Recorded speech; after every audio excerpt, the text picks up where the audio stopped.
So we're out on the beach Sunday, and I'm in the water, pushing kids into waves. One of my favorite things to do. And every time we go out, I think of, I have this one thought: I'm at work. You know, to be blessed to live your passion through your work. That brings up the question for today, which is: are you living a life you were born to live, or are you using your genius to slice rotten meat? We'll get to that. My friend Paul Walker sent me an article about an interview with a CEO named Noah, who's living his passion for art. And it's an interview with him about how he found, his life and everything. And so Paul sent it to me because he put me in his book.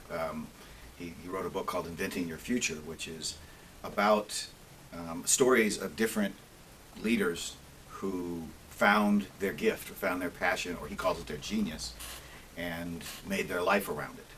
In this article he sent me, one of the quotes from Noah is, "Here's what our culture teaches us.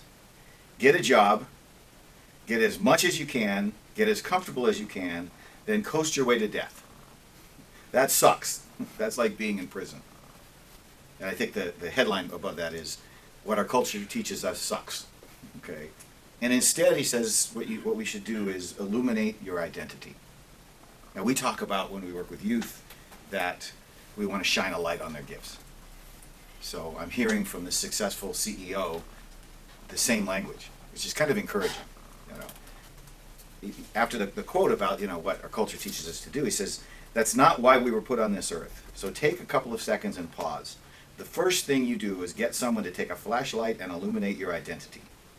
Take a few minutes and look in the mirror and see who you are meant to be." So once you discover just a kernel of that, like when I left my lucrative business that I was running to start doing this work, it wasn't a clean, straight line path. Oh no, I found my passion, so life is great. You gotta jump in, and then through error, and whatever it takes, you start to get clear on what that path is. But what it takes is 100% commitment to it. You can't just go, hey, maybe, and then what you should be doing with your life becomes a hobby. And you come to the end of your time and you go, I spent 90% of my time doing what everybody else thought I should do, and 10% doing what my life was calling me to do. He quotes in the article a quote that I use a lot, which is from Goethe, the German philosopher: "The moment one definitely commits oneself, then providence moves too. Commitment and intention open the lens of our perception and create an energy field that people want to be within." So it's when you meet somebody who's so authentic in living their life, you want to be around that. You want to be next to that, hoping that maybe it'll rub off on you or something.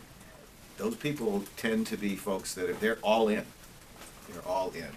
So this is what Rumi had to say about that. Rumi said, "The one thing you must do.